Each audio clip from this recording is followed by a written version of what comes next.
I'm just going to start by talking about the term before I destroy it, because I've also learned that the term edge computing is all over the place. And when we talk about edge computing, and the way I talk about edge computing here is literally in environments where there are few computers, but in very many places, and these computers are located close to humans or to machines. That's what we mean by edge computing. And there's another particularity as I kind of roll through this presentation, is that we concern ourselves uniquely or only with containerized applications. So when I say computer program or application, what I mean is containerized applications. And a question I usually get very early on in presentations like this is, why does people want to run applications in what I described as edge environments? And of course, it has nothing to do with me. There's a number of reasons for that. And usually what comes up in conversations with our users is 4 types of reasons. The first one is data privacy regulations, meaning that whatever data is created in these distributed locations are not allowed to leave it. Might be patient data, might be high definition video that are used for things like visitor counts, stuff like that. So there's a point to not allowing the data to leave. And the computers need to be owned by the person that's operating it, which effectively excludes then traditional cloud environments. Autonomy and resiliency, a good example of that is point of sales. So when you go and buy things in retail stores, of course, the point of sales container, which it actually is in many locations these days, must be able to survive upstream outages. So independent of whether the upstream internet connectivity is up or down, they need to be able to sell t-shirts or hamburgers or whatever it is that they're selling. Technical is usually kind of the term that I would use for what people talk about mostly, which is, maybe if we dumb it down a little bit, is ping times, right? What is the response time for applications? How do we put things closer to consumers of it so that it responds fast? Honestly, in our observation, that's usually not the driving reason, because there are already hyperscaler style clouds that can come down to very low ping times. So while for some environments that might be true, it's usually not the driving reason. The last one seems actually, from my point of view, to be the most important. It is very expensive to pull lots of data from these distributed locations to centralized clouds. So if you think about, again, a very common pattern in applications that we see is that there's some sort of camera, some sort of machine learning, and some sort of inference system. So maybe, again, a visitor counter or a car plate reader. And there's simply no economical way to take a 4K video stream from thousands of gas stations or retail outlets and pull them into Amazon or Azure or GCP and do the inference centrally. Right? That amount of data would simply not be economical. You want to do that locally and then transact the results. That's actually another very important aspect of this. So these are usually the 4 reasons why we have a large number of users that are either moving applications from their centralized environments or converting distributed applications into container apps with the intent of having them stay in the edge locations. Okay? So that was the background. Now, what I'm going to do in this presentation is that I'm going to ask you to pause and think about, and this is kind of what the title was about, how to look at edge environments. Because, of course, we are engineers, so we like to do solutions hopefully fast, but with some precision. But we're also humans, so we're a little hung up on similarities. And what we see is that there are a number of eventual users of our system that in the first roundabout, when they're tasked with taking on edge environments, they literally try to use the tools that they have. And the tools that they have are usually grown up in the centralized clouds. So we see a lot of people kind of missing out on the opportunity of thinking before they're doing. So as you can imagine, this presentation is my encouragement to think about edge environments before applying the tools you already use. And to stay out of being too general, I've done this. I've made up a little scenario that's not too far off from many of our users, but it's made up. I've made up a movie theater corporation. And we're now the IT team of the movie theater corporation. And we're going to be tasked with taking over and deploying edge applications. And of course, the edge sites are our movie theaters. So we'll go through a couple of steps. That's kind of the backbone of the talk here. And of course, eventually we'll end up with a little bit of a demo of course, Avassa system that kind of hits the points that I'm going to try and make through this presentation here. So I'll talk about the movie theater corporation specifics, I'll do some observations, and then we'll end up looking at a demo. First thing that happens is that our boss, Bossy McBossface, sends us this email. And it's great, so a bigger set of responsibilities for us.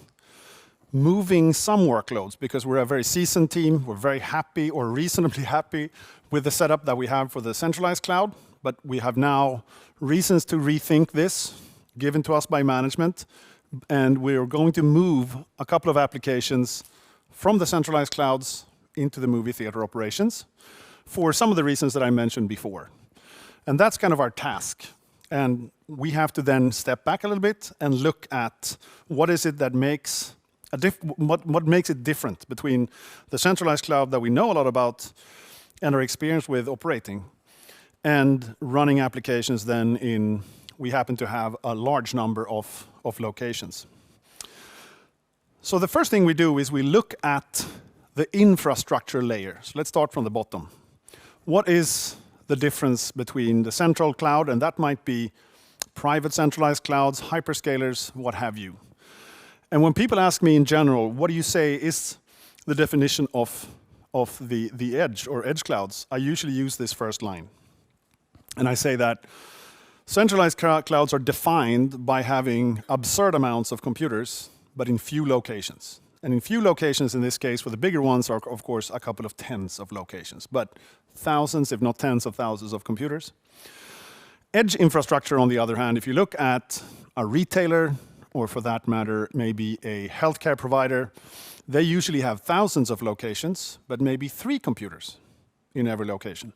Just so happens, for example, that McDonald's, I think, have 7,000 locations, but they have 5 computers in each.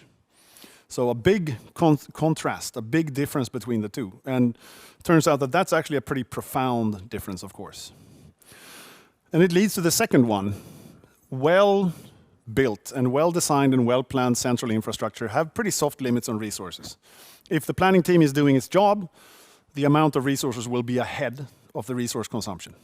That's not always the case, but if planning goes well, there's always some air, some space between what the applications need and what kind of amounts of resources of compute you have.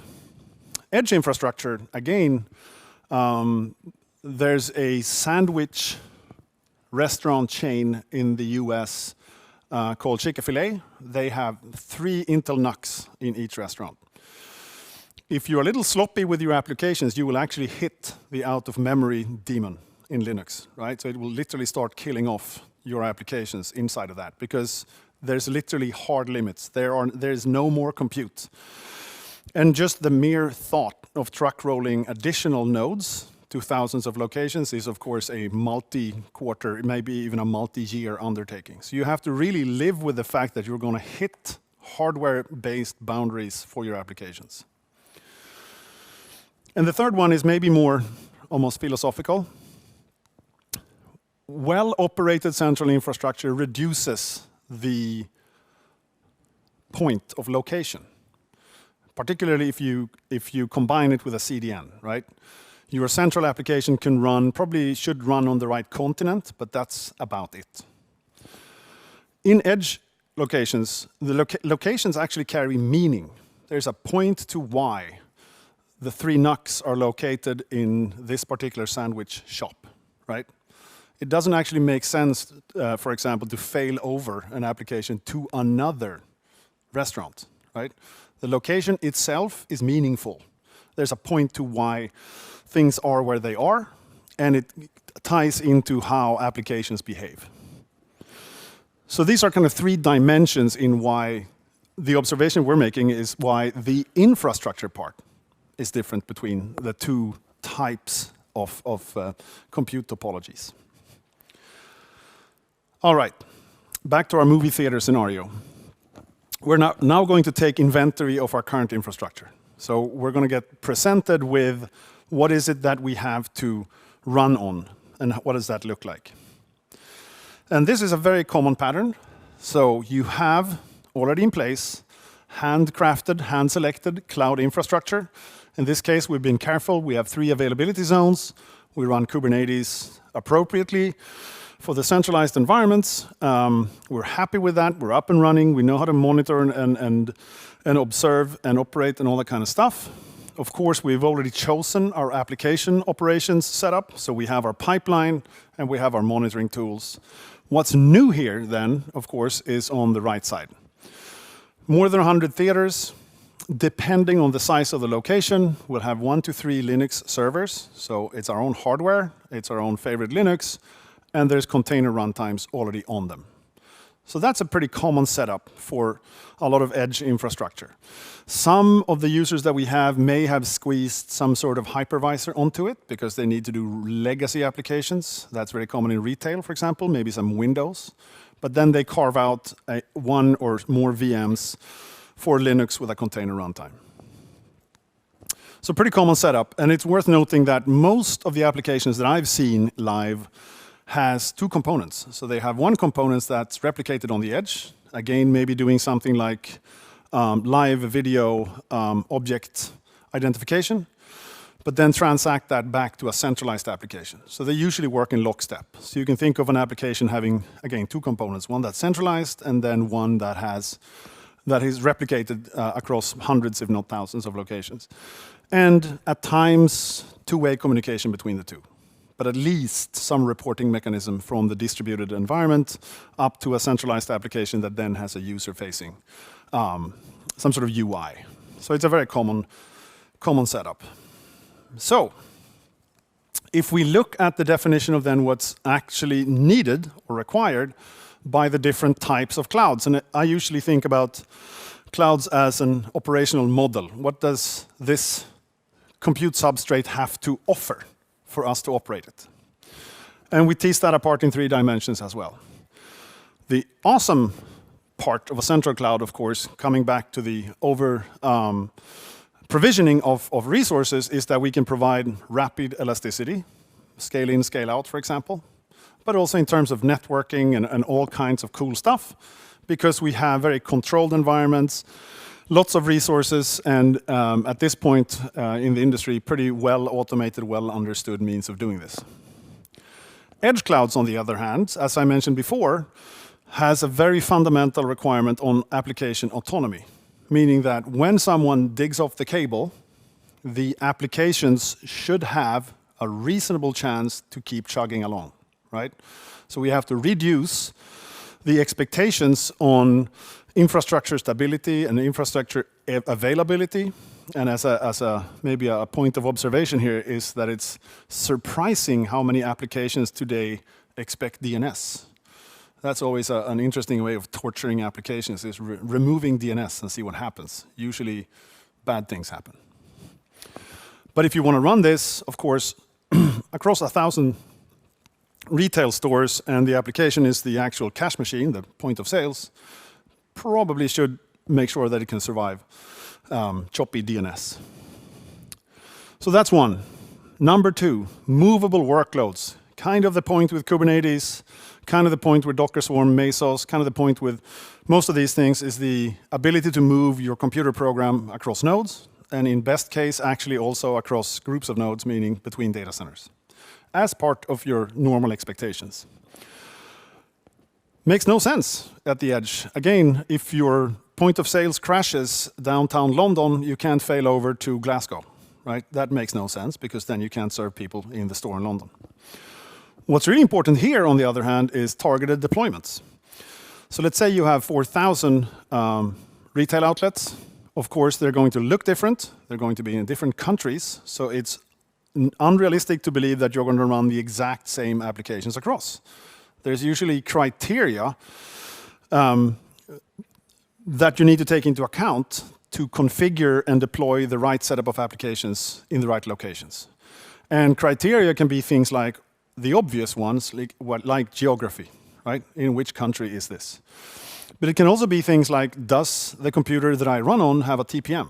Or some sort of HSM, some sort of crypto accelerator, or some sort of security measurements, because we're going to run very sensitive workloads. Maybe our serving set from our ML requires that. Or, for that matter, is this an ARM or an x86-64? So there's a whole slew of criteria for how you want to place your applications across the locations. So targeted deployments is a really important aspect of it. The third one we learned the hard way is that in central clouds, obviously you have perimeter security. It is really hard to get to the computers in most large modern data centers. You usually have to get past locked doors, maybe armed guards, in through cages. There's a surprising lack of physical perimeter security for many edge computing environments, like in quick serve restaurants and retails. It's usually about this far off from where people are walking is the PC. And they do actually suffer from physical theft. So people steal the computers that are running these applications. And for certain vendors and for certain types of software, that can be catastrophic.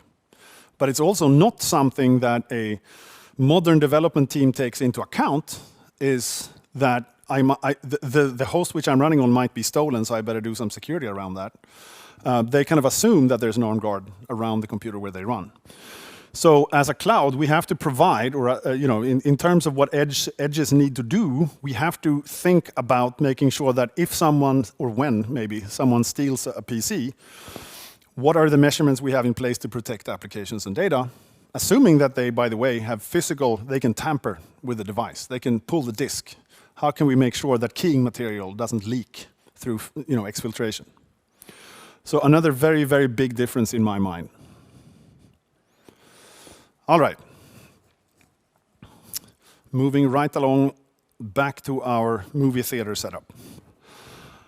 Okay, so we've looked at infrastructure, the cloud operational aspects of it, and we're working ourselves towards application requirements. So what does applications require from the two different scenarios, from the two different environments? Okay, another helpful email from our beloved boss. Here are some expectations. I've kind of touched on them. So they didn't mention this before, but they need to operate. The applications must survive 2 days of continuous outage, particularly in retail and property tech. Let's just say that they don't overspend on diverse traffic paths out of the stores. They buy usually the cheapest.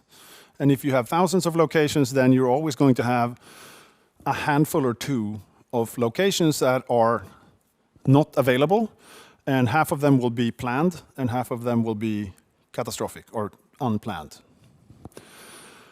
And as I mentioned, we need to be able to place applications. We'll have different size of movie theater locations. Some of them will need have other different types of hardware, different types of theater environments. So we need to place applications based on local needs. And as I mentioned, we need some solid measures for protecting data on the servers. Maybe there's actually DRM protected movie files or something, right? Amongst environments where people walk, or maybe an unlocked door between them. And I'm surprised, or actually, I think I know that some of you guys are now thinking, when does the word Kubernetes come up the first time? And it's going to be on this slide. Here is the first mention of the word Kubernetes. I found this amazing slide, it's not mine, on the left, back from when we used to talk about pets and cattle. That was when virtual machines started penetrating, the mainstream. And someone made this half ironic but pretty truthful description of how we used to run servers with names, with actual names, usually Star Wars references or something like that. But we're going, their position was we're going towards treating compute like cattle. Don't give them names. Just treat them as something that will come and go eventually. And I found it to be very interesting because in my mind what's happening here is that Kubernetes clusters are becoming the new pets, just like they should, by the way. If you look at the bullets here, they are unique and lovingly hand-raised mostly. And when they get ill, you don't get rid of it and restart it. You actually try to make it come back alive again because you love it. Some of you guys may even name your clusters. While on the other hand, if we run in thousands of locations, that's not how we want to think about this. We do want to think about the edge locations like what these people used to call cattle. Almost identical to each other. When they get ill, you just wipe it and restart. There's no need to, no nursing. There's no hand raising here. There should be zero touch. And it's interesting to see how this has moved, right? Future application architectures should use cattle, but pets with strong configuration management are viable and still needed. And if you think about Kubernetes, that holds very true. Of course, really manual work with Kubernetes is probably not the right thing. Strong configuration management gets you pretty far here, and I'm sure there are vendors up there that want to talk to you about that. But this is my observation before I say, actually, we don't think Kubernetes works operationally for edge environments because it wasn't built for it. That type of clustering has other strengths. It is awesome for centralized environments. But we happen to think that the container runtime itself, which, as you guys know, is below Kubernetes, is the appropriate abstraction for edge environments. With that behind us, of course, what happens with edge requirements and edge infrastructure and edge cloud aspects is that it impacts this slightly maybe overused representation, but I like it for this purpose, of the virtuous cycle. And I will argue that the left side is largely not impacted by running things in edge environments. I will add one observation, and that's when we have helped users migrate, particularly from Amazon, to edge environments. So they've containerized stuff, they run it in EKS, and then they move it to the edge. They themselves have realized how bloated their code base is, and how with very small amount of work, they can significantly reduce the footprint of the application. And it didn't used to be important when they ran that in the central clouds, right? Because who cares? There's thousands of computers where I run this, and all that really happens is that there's a slight uptick in my cost. But suddenly you take a multi-gigabyte container and you run on an Intel NUC cluster and you realize it should probably leave some more room for other applications. So why don't we scale this down? So maybe one of the things on the left side that will be impacted is that some development teams are more aware that space matters and resources matter in smaller environments. And I think, yeah, maybe thinking more about kind of Go, Rust language rather than others. But it does impact, of course, the right side, right? How we release, how we deploy targeted, how we make sure to monitor and observe if the application consists of 3 containers, but in 2,500 places. Of course, the way you collect logs and the way you do observability is different. And generally, the monitoring. One of the more interesting conversations we always have is, again, if you have 3,000 locations, what does healthy mean? What does it mean to show someone a green light? Does that mean that more than 2,495 locations are available and healthy? Are there watermarks? Are there levels here? So a really interesting angle to this is how do we provide great abstractions and great visualizations of super distributed applications or application replicas such that it means something to an application operations team, to a NOC. So this, we see it impacting kind of the right side here. All right. So we're going to work our way towards the demo.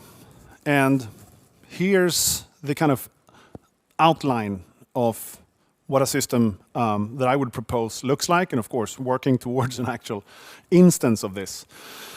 So on the left side, of course, is the application team. Just like the movie theater team, everyone I talk to already has some sort of centralized infrastructure, some sort of favorite hyperscaler, some private cloud infrastructure. They have a pipeline or are working their way towards some sort of a pipeline-centric culture and worldview. They've picked their pipeline. Some people are in the GitHub camp. There's a GitLab camp. There's the, of course, hyperscaler all-in camps. But there's obviously something in place. They're already managing applications, and they're okay, or maybe even proud of their choices, and no point, no meaning in deviating from that, of course. And what we want to do, of course, is to extend the capabilities, not add a new stovepipe, right? The worst thing would be if we force the application or the operations team to swivel chair between the two, right? Work on your centralized thing and then literally swivel chair and repeat the tooling between them. That would be inefficient, it would be expensive. So the idea here, of course, in the movie theater scenario is to extend the capabilities by adding means of deploying applications on a distributed substrate in the actual theaters, taking into account, of course, everything that I've told you that we think makes the edge somewhat different. So of course, it won't be the exact same thing, but it should be an extension. And in our case, there are two components here. There's something we call the control tower, which is a centralized application, which provides all the touch points. So we'll look at a command line interface and a web UI. There's a REST interface. And of course, the quality, I'd say, for something like that is how well does that fit with the tooling on the left? How easy is it to extend the current monitoring and release capabilities, the deploy and operate capabilities, using the abstractions provided by the control plane? And the second piece of software that we have is something we call the Edge Enforcer, which is literally a containerized application. So all our users have their own hardware. They have their own computers, physical or virtual. They've picked a Linux, and they install a container runtime. And the Edge Enforcer is literally a containerized application that you start. It calls home to the central control tower. It reports the resources available. And then it's ready to accept scheduling events and accept monitoring and observability queries. So when that's done with an appropriate subset, you can now start deploying applications. And they work together, of course. And again, if we do this right, the movie theater corporation should be able to, again, we should be able to extend our capabilities and to avoid swivel chairing our way through life. Okay, so demo time. So what I'm going to do now is that I'll take a shot at showing you or illustrate a system that does, of course, meet the criteria that we have. I'm going to do this using a small environment. I'm just actually going to use our free trial tier. So you will have to think of, so it's going to be 4 sites. You have to think about the fact, 100? Oh my God. Okay, which one? Look at the same sign. It's great when your colleagues write signs for you. Okay. Oh, good. Is there a secret? Good. Okay. Thank you. So we are going to look at a scenario with 100 sites, and I'll show you the lifecycle management of 2 applications. One, I'm going to go through a little faster just to show you the moving parts. And the second one is a little more complex. And we'll take a look at a more realistic environment. OK, any questions while I walk over to the demo station? All good? Cool.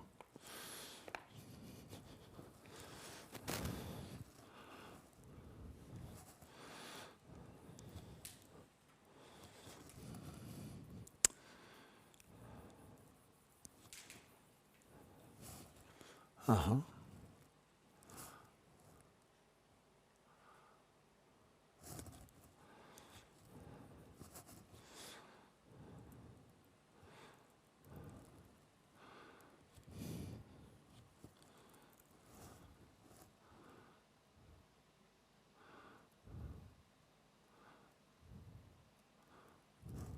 Like that?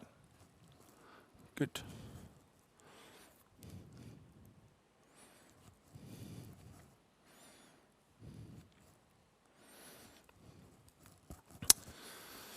Probably a little bit like that.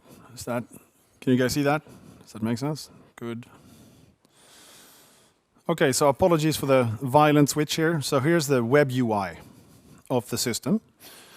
And we have 101 sites under management. I've kind of TV chefed this, so they're all called home, and they're all ready to take applications. You have to then think about all these locations. We're a truly global movie theater chain, so we run in truly across the globe here. And each location has servers, and it's running a Linux and a container runtime and our edge enforcer. So all ready to go. And we can look at any of these sites and look at some basic configuration. Since we're not requiring much from the distributed infrastructure, again, it's a container runtime, we can have very basic configuration.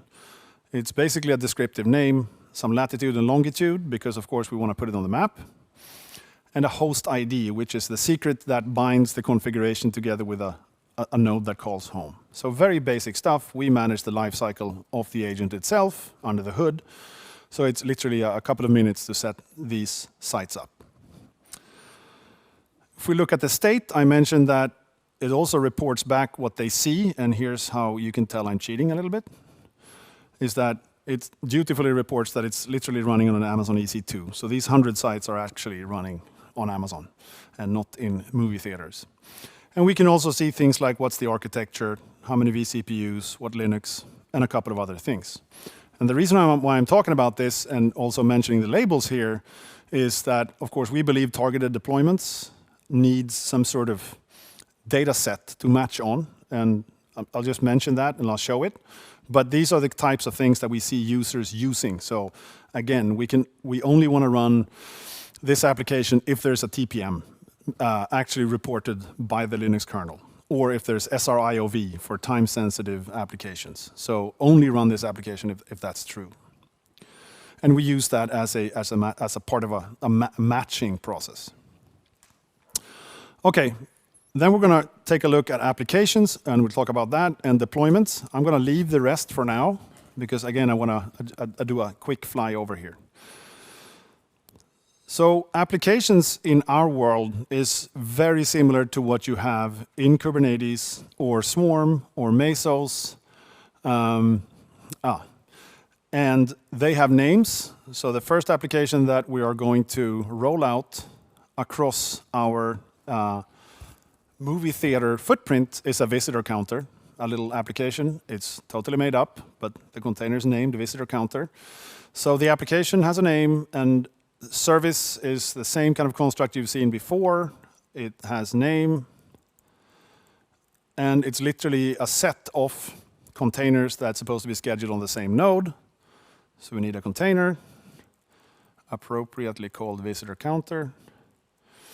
And of course, all our users have private or public registries, right? So while we host containers, and you'll see that down the line, here's a reference to the fact that our demo apps are in Docker Hub. So we submit this application, and we make sure, oh, interesting. Va?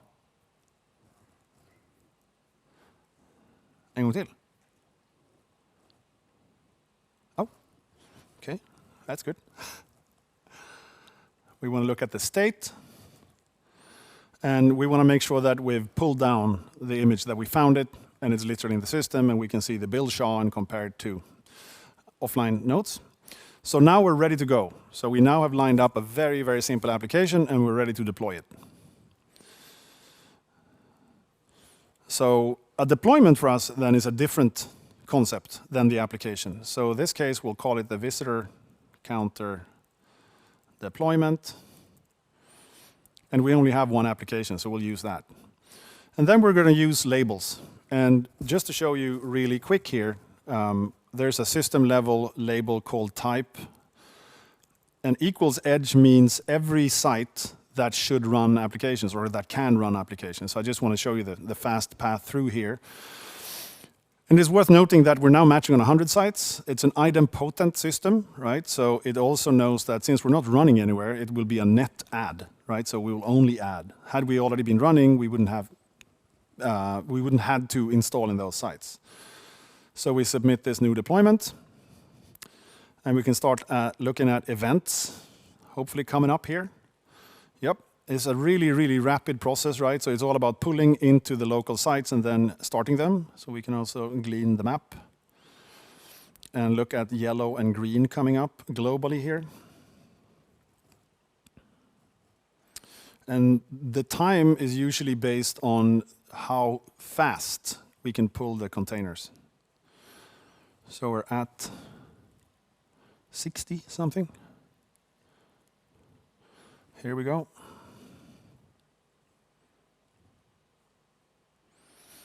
Okay, so we have 90 done. It's taking its merry time here. 93.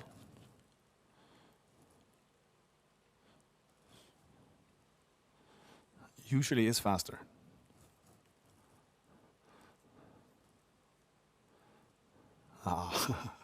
Interesting. Anyway, as you could see, rapid process. At least we're successful with 97 this far. 99. Great. And a Swedish city is all that's left. Oh my God, that's good. So that's it. Now we've deployed this very simple container application to 100 sites based on, of course, a label matching system here. But as I said, that was a very, very basic application. And usually, again, we don't roll out across an entire footprint in one fell swoop. So we'll look at something a little more interesting. Actually, I'll touch on the fact that there's also a distributed logging system here. So we pick up the logs from the applications, and it dutifully tells us how many visitors are walking in and out of our movie theater locations. And of course, the point here is that we don't capture all the logs from all containers at all times. We actually distribute the query. So we can also drill down and say, okay, I want to see the visitor counter logs, but only in Belgrade. And then we'll only see the Belgrade counter, right? Because of course you don't want to pull in everything and then do filtering. We literally put queries outside in the locations. Stop that query. And we'll do something more exciting. Something more realistic. So we register a new application. I'm actually going to cheat a little bit here. I have this in a file. And we can just quickly glean this before I do anything. So we have a more advanced, more realistic application called Theater Room Manager. It has two services. One called Theater Operations that have two containers. One called Projector Operations, one called Digital Assets Manager. And second service down here, Curtain Controller, that has another container. So it's a two-service, three-container application. There's more to this, so apologies for the wall of text. I just wanted to show you the kind of structure, and it's all located, of course, on Docker Hub. So I'll just pick this. And I'll use the YAML dumping ground here.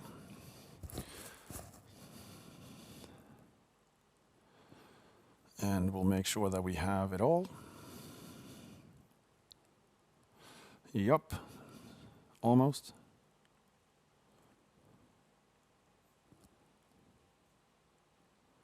Almost. So what I'm looking for is the present tag here to make sure that we have found the containers. Okay, all three are present. Okay, so more realistic application locked and loaded. And I'll make the deployment more realistic because, again, no one in the right mind does a thundering herd deployment to 100 sites. What usually happens is that in the deployments, so we call this Theater Room Manager deployment, you want to do this in phases. Point out the deployment, and we'll put a version in here as well. That comes up later. And we're going to start by deploying this, let's say, in Asia, because that's our testing ground. So we're only matching on, what is it? A couple of sites here, and we'll use that as our kind of first deployment. So we submit the deployment. And of course, this should be an even quicker affair, hopefully. Yep. Okay, so now we're up and running in Asia. So a couple of weeks pass, two things happen, maybe at the same time, maybe not, but in this scenario, we'll make it the same time. First, we have a new version of one of the containers. So we want to upgrade one of the containers in the running system, but we also want to expand our scope of deployment, and we'll add Europe, for example. So we start by going to the application definition and look at the configuration aspect of it. And it just so happens that it's the projector operations image is now out in version 2.0. I'll put these on. Whoop. 2.0 here. And we also bump the version of the application because we have new parts of it. Submit this. And just make sure that we find the container. So we found it, so it's present. So now we're ready with a new version of the application that's already running. And we'll go to the deployment, and we'll do two things. First of all, we'll bump the version of the application, but we'll also expand this to say region Asia or region equals Europe, and we'll throw in North America for good measure.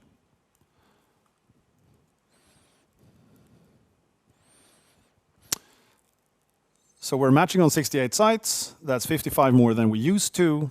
And again, we need to also upgrade the container in the running instances.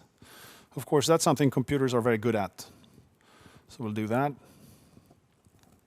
And we'll watch this happen. Actually, if we look at the events, we can also see containers being killed like cattle.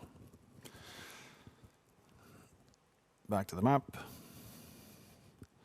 And we can see this come alive, and we're actually done. So what we just did there was to upgrade 13 locations with another container and a fresh start in another 55 locations. And as you can imagine, removing things in this kind of setup is literally by making a configuration that has no correspondence. So by having none, for example, here, that doesn't match any sites, this means that we're going to kill off the applications in 66 locations.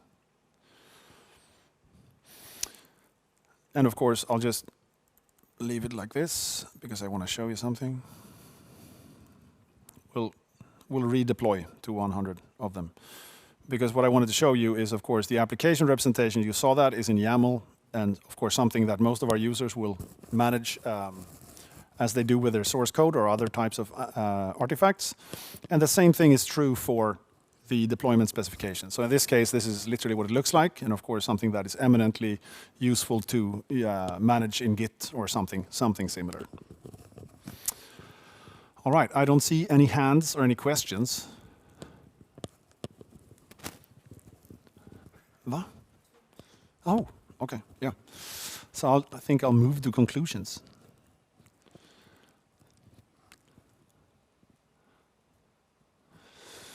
Here.